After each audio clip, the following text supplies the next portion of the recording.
What's up, everybody? This is Around the Boards, back at it again. Just Rob and I. No guests, no dunk. So, Rob, tell our listeners what's in store for them. Well, we're just going to recap the first couple of games of the second round, go over who's winning, what we predict is going to happen, and we're going to go back over the draft lottery that just took place and some shitty teams that keep finding themselves in the draft lottery that they really shouldn't be there, in our opinion. That's right. And also, stay tuned for in the middle of the episode for a little plug to my other podcast that we've started. So, anyways, that's all we've got. Here it is, Around the Boards. Let's go. 5, 4, 3, 2, 1. Around the board.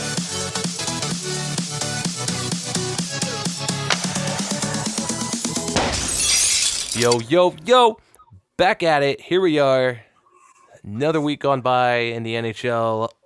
Into 2018 Stanley Cup playoffs. Round 2, baby. Round 2.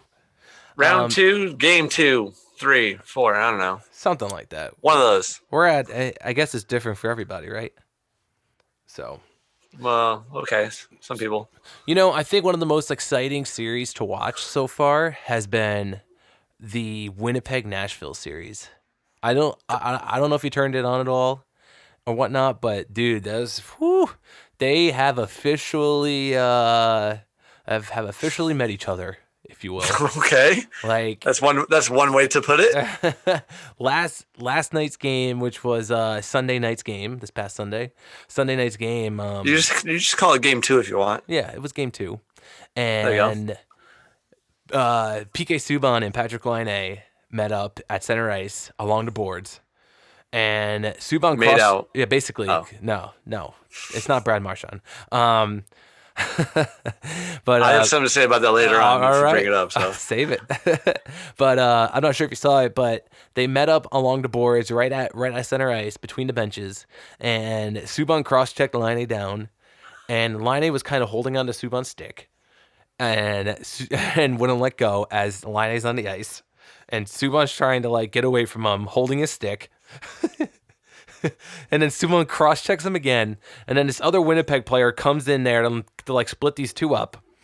And then as Laine gets up on his knees and turns around, swings his stick like a baseball bat, hits Subban square in the back of the leg where there's no padding, besides his sock and maybe 2 straps for his shin pads.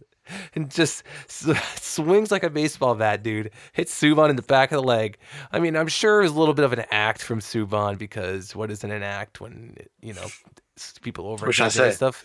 But Subban like dropped. Yeah, exactly. So Subban dropped to the ice, holding his leg, crawled to the bench, like legitimately crawled, didn't even get up, crawled off the ice, and the series is definitely going to heat up now. I think after that meeting, it's just going to get more fun to watch. But anyways, that's my take on that series. And it's been a good one so far. The other one, dude, Boston's coming out, man. They're coming out hot. Nobody gave him a chance against Tampa. No, dude. Everyone. Well, I mean, not to say that they gave him a chance, but everyone's just expecting Tampa to meet Penguins in the Eastern Final. So right, and but dude, it was good, and that was very fun to watch too. Do you think it changes your opinion on that series? No, or just no. I'm Tampa's still going, but might be 6 or 7. Right, I'm still Tampa all the way. Even though the Bruins beat the crap out of them in Game 1, 6-2. Down in Tampa, nonetheless. But no, I think Boston is. I think Boston, cool off. Tampa will come back, and that game's actually happening as we speak. As we're recording, Game 2 is happening as we speak. So what's the outlook? Right? What's the outlook right now? Right now, it's 0-0 still. Lightning. All right. The Tampa Bay Lightning have 6 shots on goal, while the Bruins have none. And it's 14:30 left to play in the first, so it literally just started. But so let's say 5.5 minutes in, and the Bruins have yet to get a shot off. So Tampa Bay is pissed off. Exactly, Tampa's pretty pissed off, and why wouldn't they be? They lost that bad on home ice on Game 1 of the second round. Game 1. So yeah. So, but no, maybe they're kind of overlooking them too, and they're like, all right, fuck these guys now. Yeah, maybe. We'll see. So yeah, exactly. We'll see. So that's that series. It's only one game in right now. Second game underway, but I still think Tampa is gonna take that one, and that one may go 6 or 7. That one may go all the way. But Yeah. Well, a lot of these could go 7 games yeah, as compared to the first round where there's a couple sweeps, yep, unfortunately. But yeah, even like the Vegas San Jose series, 1-1, yeah. another double overtime game for the Golden Knights. The Golden Knights lost their first ever playoff game. Like everything's a fucking first here for these guys. Yeah, they won their first playoff game. They I'm won so their first over game it. I'm so of the over second it. round. And now their first loss in playoff history for the Golden Knights. Hey. And we'll see how they rebound Yeah. at San Jose. So that's game 3 is gonna be going on a little bit later. Yep. So should we talk about what happened in game 1? Yes, game 1. The Golden Knights literally just ate the Sharks for lunch and Sushi. breakfast and dinner, maybe. But it was it was over in the first period. It was a score of 7-0. It was in the first game. 4-0 after the first. That game was over with. Oh yeah, and then ridiculous. And then Evander Kane got into it with Belmar and found himself getting a 1-game suspension for game 2. Yeah, something. And then moving into game 2, it was Vegas early, San Jose late, double overtime, and single overtime. Golden Knights got a goal waved off for goal interference. There's that goal interference they're talking about in the regular season. Yep. Still nobody knows what's going on. The situation room said no goal, and then Logan Couture ended up scoring the power play in the second overtime without Evander Kane. So, what do you think, San Jose? Oof. Or are you still thinking Vegas? I unfortunately still think Vegas is going to take it. I don't know. They already lost the game at home. They were pretty unbeatable at home all year. I don't know, but that's just my thought. That's just my gut. If they lose game 3 in San Jose, they're going to be trailing for the first time ever in franchise history in a playoff series. Yeah. So they have officially never won a playoff series when trailing. Really? Well, yeah, I guess so in a way. Well, yeah, it's a first for everything. So anyways, moving on to the other series, nothing makes me more happy than watching the Penguins lose. So, in the Penguins Capitals series, the very first game, the Penguins ended up beating the Capitals by a score of 3-2. Close Even though game. The Capitals scored like 30 seconds in. Right. They literally scored. I think there was 13 seconds in. I think it was, and unfortunately, Capitals lost that momentum, and Penguins took it over. But the most recent game they had, which was this past Sunday. Game 2. Just say game 2. Sorry. Please. Game 2. The Capitals beat them by a score of 4-1. Very surprising.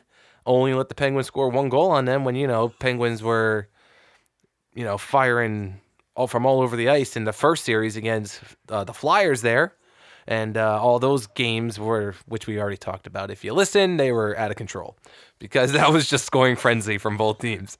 But that was not what did you say? Fuck. It's not your typical playoff game. Typical. Yeah. And it's not. That's not typical playoff hockey there. No. I don't know what the fuck to call that. But I mean, the Penguins also in game 2 against the Capitals, they got a goal waved off. Yeah. Or I don't know if it was disallowed or the official correct terms for it, but they scored a goal and it was not allowed. It did not count, and Sidney Crosby is not happy about it. Oh, my ref, what are you doing with? Screw that guy. Anyways. And that's how Dennis feels about Sidney Crosby. If you listen, you guys know.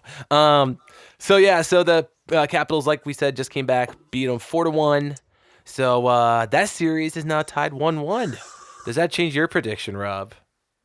Well, my prediction was that the Capitals would, if they beat Columbus in the first round, that it would be Ovechkin's turn to finally upset Sidney Crosby when they match up in the playoffs. So I'm still feeling pretty good about the because the Capitals looked pretty good in game 1 too, even though they lost. Could have very easily won that game, especially getting the lead 30 seconds, like I said, into the game. So I don't know. Penguins got to do something. Come on, Caps. Come on, baby. Come on, we're all rooting for you. No, listen, dude. Ovi needs to beat Crosby. He just needs to. Like every time Well, the Capitals have gotten eliminated from the playoffs in the past 3-4 years, it's been from the hands of Sidney Crosby and the Pittsburgh Penguins. It's just it's time to change. It's time for a change. But also, you think if this is the year that Ovechkin beats Crosby, do you think it'll affect the next round for Capitals, where they kind of feel like they've already done something and they kind of like breathe out a little bit and then they get jumped on by either Tampa Bay or Boston? You think it'll like make them relax a little bit? Like, okay, we beat the Penguins. They're like, oh my god, we beat the Penguins, and then it'll like not even look at Tampa or Boston and kind of. I don't know, dude. I think Ovi's in it this year, man. I'm telling you. I think Ovi's in it. It could just go the other way. Right, but I still personally want to see the Tampa Bay Lightning win a Stanley Cup because they have so many ex-Ranger players that deserve it. So that's, Just give up on them. Exactly. No, I'm not giving up on them. I mean, if like I said, if Ovi does beat Sidney Crosby, very just as easily could just have momentum keep rolling. Be like, all right, this is the year. We got all the confidence now. Right. We came back and we beat Columbus, and now we beat Pittsburgh. Moving on. Right. That's. Hey. But first things first. that series might also go 7 games. Absolutely. That would be fun to watch because I mean, it is what it is. You know what I mean? Like that series, like, it's. You know what to expect from it. We've seen it before. Exactly. It's like a sequel to a movie. Like, all right, I know what to expect when I sit down for this. Just don't know how it's going to end. Exactly. And hey, if you watch movies, I'm just kidding. I'm not even going to go there. Go ahead. Give yourself a plug. Thanks. And hey, if you like movies, like we all do, like for example, the new Avengers movie, Infinity War, check out our other podcast that I do. It's called TMI. Confessionals of the Nerd Kind, TV shows, movies, and everything in between. You can find us on Twitter at TMI Podcast 2018 at 2018. Also search on the Apple Podcast app for TMI. TV shows, movies, everything in between. Just search on there and look for the popcorn bucket. And then that'll be us. But anyways, sorry. A popcorn bucket. Popcorn bucket. And yeah, so we actually just recorded the last episode that comes out this Wednesday, and it was a full Avengers Infinity War review. And Rob, Any spoilers? Yeah, no, I won't even spoil it on here for people. But the last time me and you actually talked, and I was talking about that movie, and you were like, "Yeah, I heard it was really good." Listen, it's really good. It was so good. Spoiler alert: that movie is really good. Spoiler alert. No, but anyways, this is a hockey podcast. What are we doing talking about this? I mean, I could talk about that all night, but it was that good, dude. It was that good. What's better, Avengers Infinity War or Nashville, Winnipeg? That's two different ends of the spectrum, man. Like, you felt like a kid in like a candy store. All right, shut the fuck about that, man. Like watching the Avengers movie because all your favorite characters start coming into play, and you're like, oh my god, yes. Oh my god. But anyways, so yes, go check that out if you want. If you enjoy talking movies and TV shows and nerding out, because that's what we all do. And there's 5 of us, 5 nerds. Anyways, okay, so that was our game and recap, a girl. right?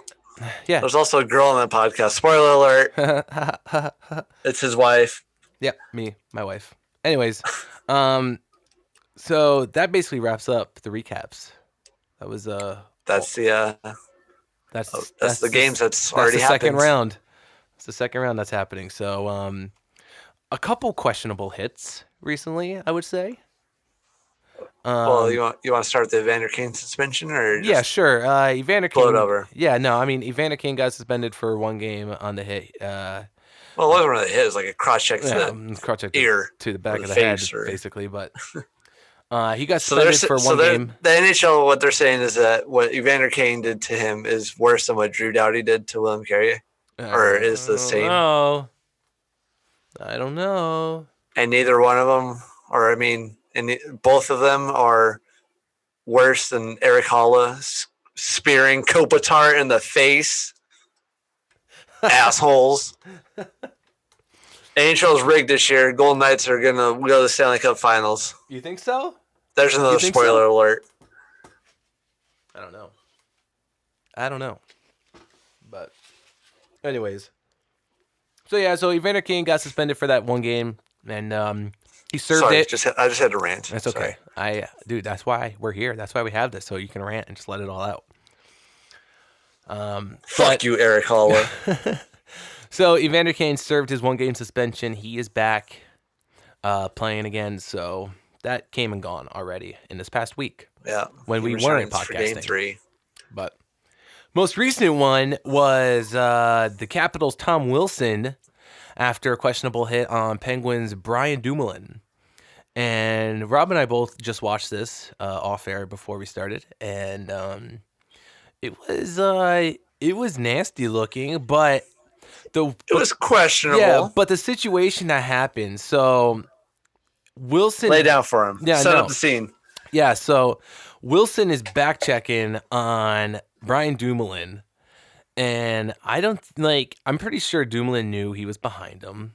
But he felt the pressure coming from behind him, and then also at the same time, there's pressure coming from the front. Pressure, he saw the pressure coming from the front, which happened to be big man number 8, grade 8, Alexander Ovechkin, and so it was almost like Ovechkin and Wilson were about to sandwich Brian Dumoulin, and Bash then Brother style. Yeah, and then Dumoulin hit the brakes real quick because he saw Ovechkin coming. So then when Wilson leaned in to hit him, he caught his head with his shoulder. Yeah, caught his head with his shoulder, and Dumoulin suffered an injury, unfortunately, on that. Yeah, he went down pretty quick. Yeah, but Wilson was suspended twice in the preseason and never in the regular season this past year.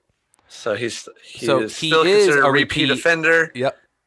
But he did not get suspended for that hit. Nope. NHL saw it differently, I guess. So. Well, I kind of agree with that because, it was questionable to hit, but it definitely wasn't targeting. He wasn't trying to hit him in the head, but he kind of, when Dumoulin turned and tried to avoid Ovechkin, kind of put himself right in the path of Tom Wilson's shoulder. So, it's unfortunate that it happened, but Tom Wilson, that situation, he had nothing else to do. He was going to shoulder on shoulder him. Yeah.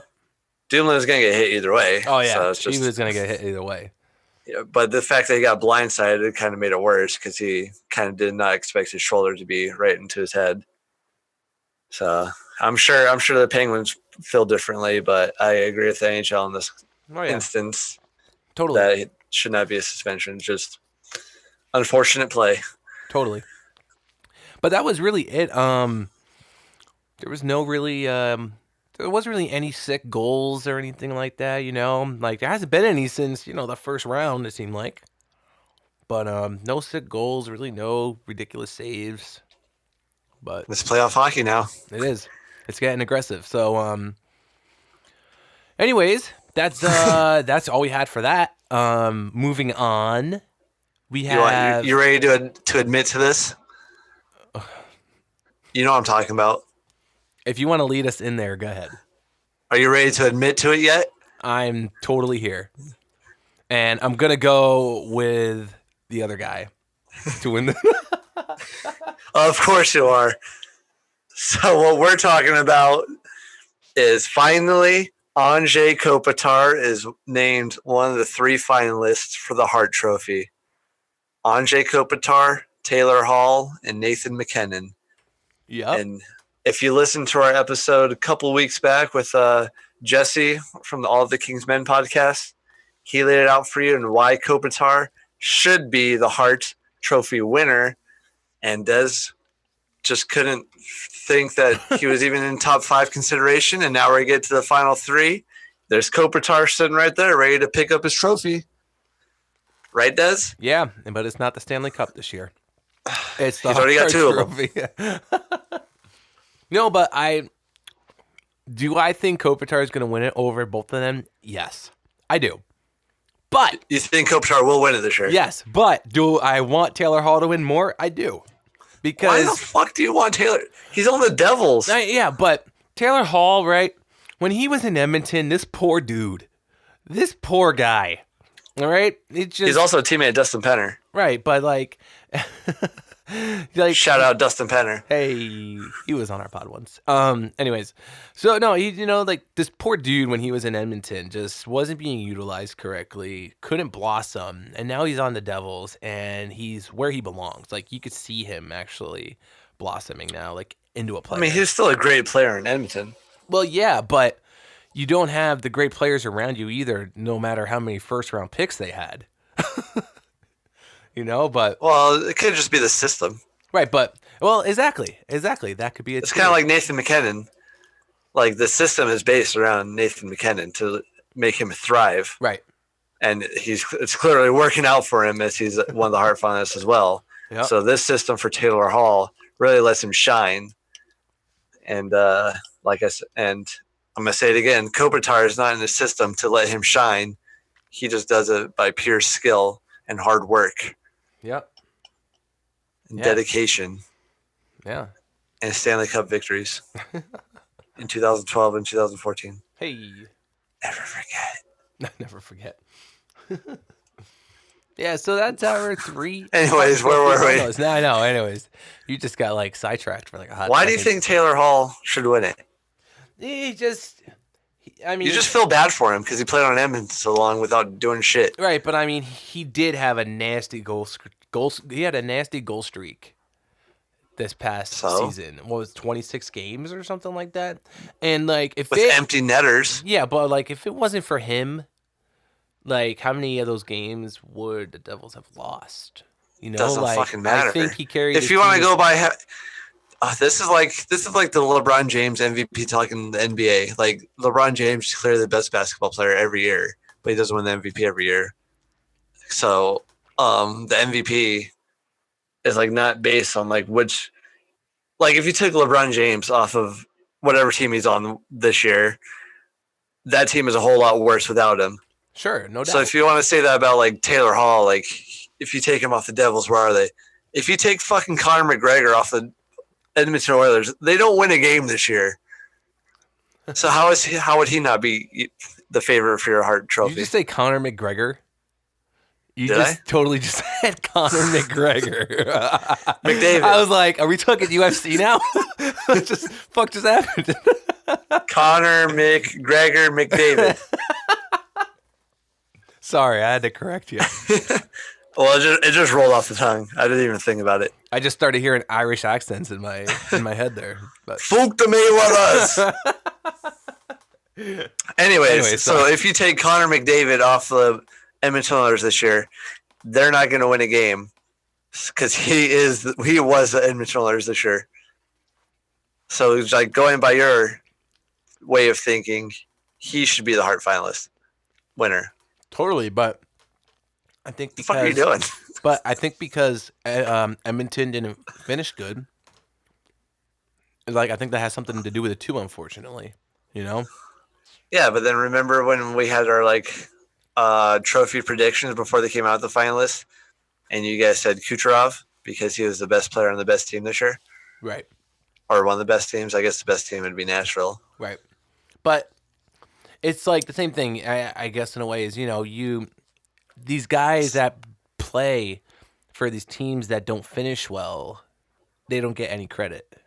And that sucks in a way, I guess, because obviously Connor McDavid is one of the best players in the National Hockey League. We know this. But Yeah, and also if you want MVP of the league, Sidney Crosby is the best player in the NHL. right, obviously. But So that's not what they base it on. yeah, I know it's ridiculous. It's ridiculous in my point of view. Which is why Kopitar should win it, because he's the heart and soul of the LA Kings this year, Okay. and they made the playoffs, and nobody expected them to make the playoffs. Remember? Yes. Remember before the season started? Yes, I remember. Which team in the Kings division did you have making the playoffs instead of the Kings? What team was that? Talking about the team that's up north there? No, I'm talking about the team that's in a desert and a state that starts with A. And ends with Ona? Yes, with Antti Ranta as the goalie. Anyways, it's a prediction. What can you do? It's a prediction. It's not a It didn't happen. Yes, I know. Hot But take. so, anyways, speaking of terrible teams, The Rangers. we just The recently Rangers. The Sabres. And We- the Hurricanes? something. Yeah, and the Senators and the Coyotes and the Red Wings and the Canucks and the Blackhawks. How about the Hurricanes, though? Yeah, Second pick in the draft lottery. They get the second overall pick this year. yep. Like, they're not that bad of a team compared to like Buffalo and Arizona and all those other teams. They finished the year with 83 points. 83 points. The Rangers finished the year with 77. They finished the year with 83 points. They The had Carolina Hurricanes were in playoff contention until the last 2 weeks of the season. They had a 9.9% to get the top 3 pick. And they landed at number 2. The Rangers had an 11.4% and they landed, the New York Rangers had a 19.0% and they landed at number 9. Still a top 10 pick. It's still a top 10, but it ain't a top 3. It ain't Dallin or whatever the hell. So how do you feel about your tanking? Did it pay off? The tanking paid off because I think it got AV fired. And they got some of their players out of there, and now Yes. you guys could rebuild with a fresh core. Exactly. And a new coach with a new system coming in, whoever that may be. I cannot wait to find out. And, I think this will happen before the draft starts. I think the Rangers will have a coach before the They should, because the coach should have some input on which team he wants. Exactly. So, like what type of system to employ and stuff like that. Unless the GM and like all the higher ups have a system in place, and which I'm that's sure how they pick the coaches. Which I'm sure Glenn Sather does, because he's just his track record isn't so freaking great. So it's whatever. Speaking of GMs, Toronto's got fired. Hey, If you want to hit into it real quick, go for it. I'm here to I back can you up. see you have a sandwich in your hand. Yeah, damn right I do. That's all I had to say. I mean, Toronto made the playoffs. The GM got Austin Matthews, got all those core players, those young core players on the team. Lou Lamoriello. So he's fired. You said he's staying with the team though, right? In like a front office position? Supposedly his contract allows him to transition to what they call senior advisor.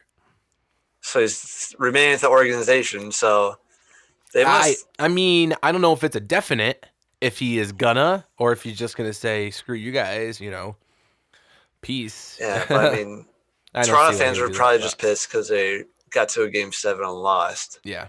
So Toronto's almost there. When's the last time Toronto won a playoff series? Right, exactly. I mean, that's probably why they're upset. Right, but and now they're almost there. They are almost there. Yeah, it seems like they're building in the right direction. Yep, totally. So I don't know. It's kind of questionable. I mean, they must have a plan in place. Yeah, they must have like a younger coming up like GM already set. Mm-hmm. That's what I think. That they're you have somebody handpicked coming up, and they just want like a fresh voice out there or something like that.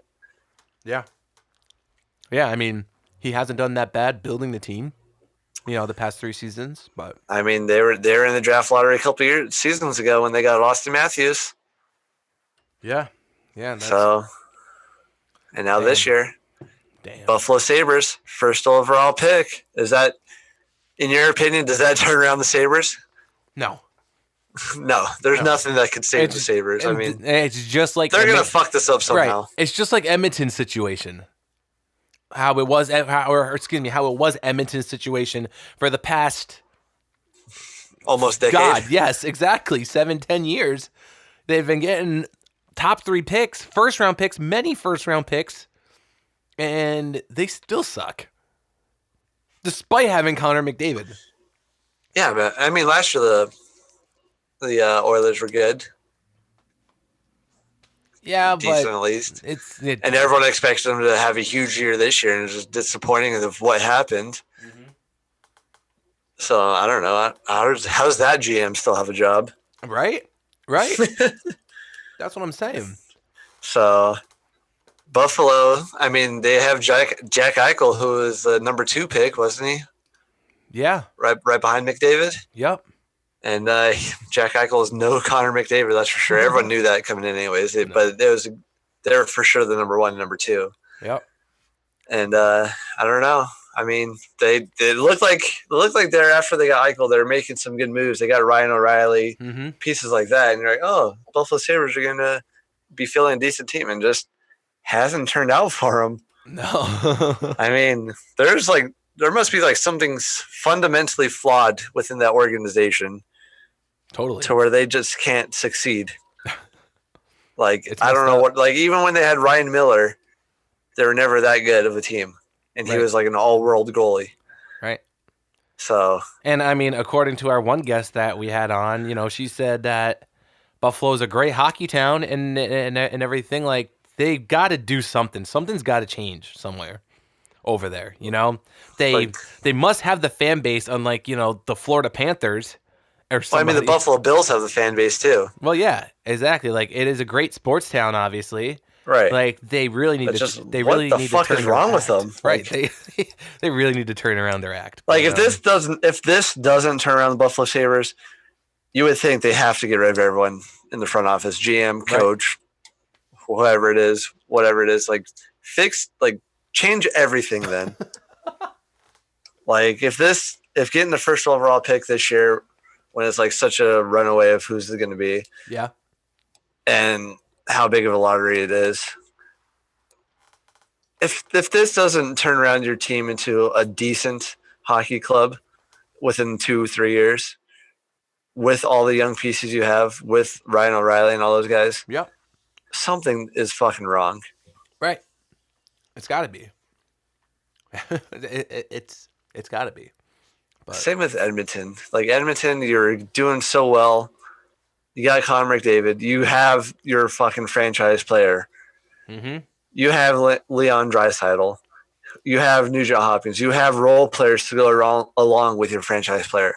What the fuck are you guys doing that's not working out? Like, change something. Right. It's just, God, they're just so terrible. Like they're like, all right, well, it was a fluke. It was a fluke. We'll add some more pieces. We'll do it. We'll do better next year. Like, you got to fucking burn it down Totally.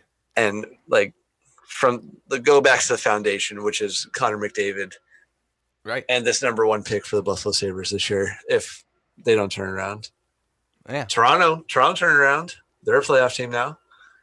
Yeah. New Jersey turned around. Oh, yeah. New Jersey turned around pretty quick, actually. Yeah, nobody expected them to turn around like that. But I mean, they're one of those organizations too with a deep history and stuff. And Right. Edmonton should be that way too. Buffalo could just as easily be that way. Yeah. Arizona's just fucked. Arizona's just Oh, yeah. same with Florida. So, Oh, yeah. That's. but I mean, these great like hockey cities: Buffalo, Toronto, Edmonton. You guys got to fucking turn around and do it right. Exactly. If you guys aren't winning and you're not winning for 3, 4, 5 years, that's unacceptable. Yeah.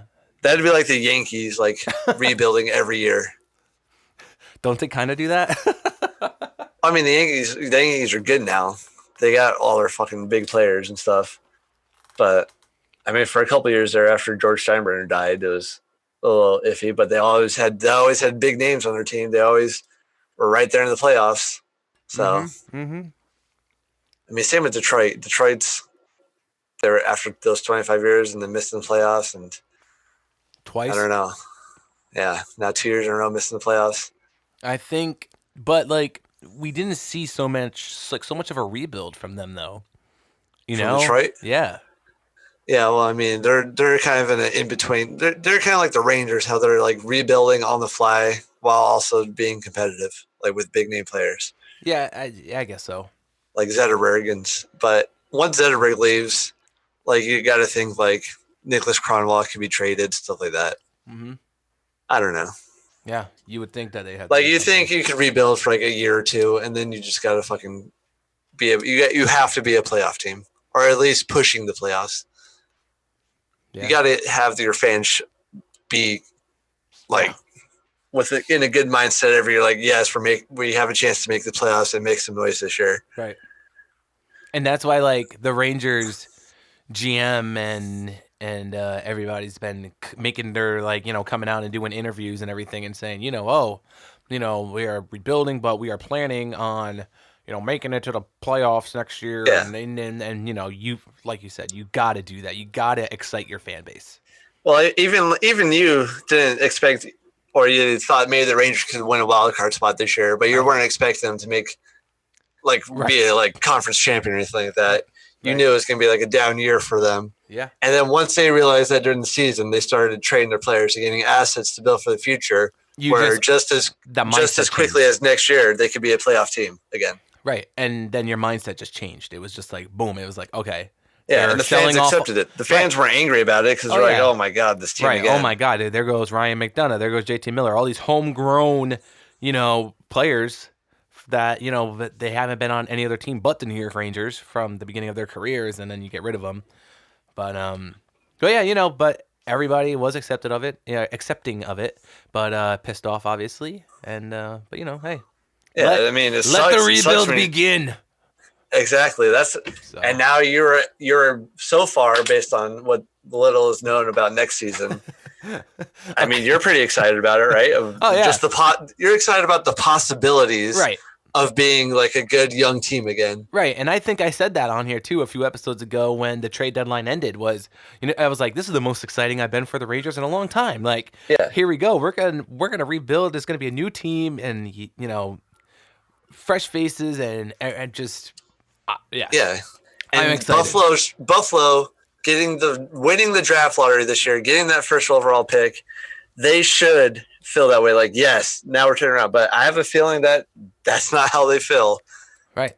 I feel like they're like, well, now what are we going to do to ruin this? Here goes another loss. Yeah. Dude, so I don't know. They've got to change somehow. Yeah. And Edmonton fans can still be ecstatic because they're like, well, we have Connor McDavid, we have a chance. I mean, and that's a hard point not to argue. So, right. Anytime you got McDavid suiting up for you, you have a good chance of winning a game. Exactly.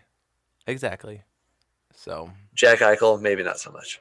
Right, maybe not so much, but yeah, that's that pretty much wraps it up for the NHL. This short show this week. No guests, nothing like that. Yeah, we were trying to get some people on, but stuff happens. It's all right. But but we'll make up for it eventually. Don't worry. Totally. And you know what I think would be cool too is one of our guests that I just mentioned before that we had her on, and that's the NWHL player Colleen Murphy from the Buffalo Beauts. I think it'd be cool to get her back on because she just finished her first season. And, maybe we could talk to her and have her on and see, what it was like for, her first season and playing as a professional season. Yeah, exactly. So, as a woman. Yeah. And playing hockey and everything like that. And I think that would be cool to try to get her back on to talk about that and her experience there, And I mean, her team went all the way to the Isabel Cup, but unfortunately lost it there to the Metropolitan Riveters. That jinxed them. I did. I showed up to one game and probably shouldn't have. That was it. But hey, she was nice enough to hook me up with some tickets. So thanks. Anyways, guys. So that's a sneak peek. Maybe we'll have her on soon. Yeah. Be on the lookout. Exactly. So we'll see what we can do for you guys. Because according to our stats, a lot of people enjoyed that episode. So we thank you guys for listening. As always, check us out on all your social media platforms, Twitter, Instagram, Facebook, iTunes Store, Spotify now. I'm trying to figure out the iHeartRadio thing. That's taking a little bit of time. That's like iHeartRadio's serious, man. Like I thought Spotify was going to be serious, but man, iHeartRadio.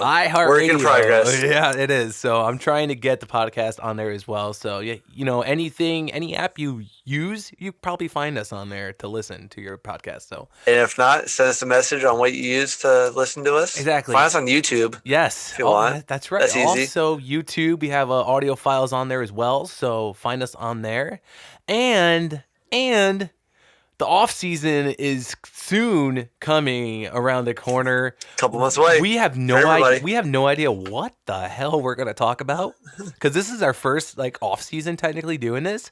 So listen. I have a if feeling it's going to be a very guest-filled summer Yeah, for us. probably. And if you, the listener, has any input, which you guys do, obviously, but if you have any ideas, that's the word I was looking for. If you have any ideas, Give us some input. yeah, How give about us some input, and maybe we'll come up with a segment if you come up with a good segment for us to talk about during the off season. Yeah, we'll steal your ideas. So just Exactly. send them to us. Exactly. Please. And all that. So, anyways, Rob, thanks again for coming on, man, and we'll catch you guys next week on another episode of Around the Boards. Yeah. Bye-bye. And we'll see how many teams have lost in the second round then. That's right. If any. If any. That's right. Let's go Sharks. Can't believe I just said that.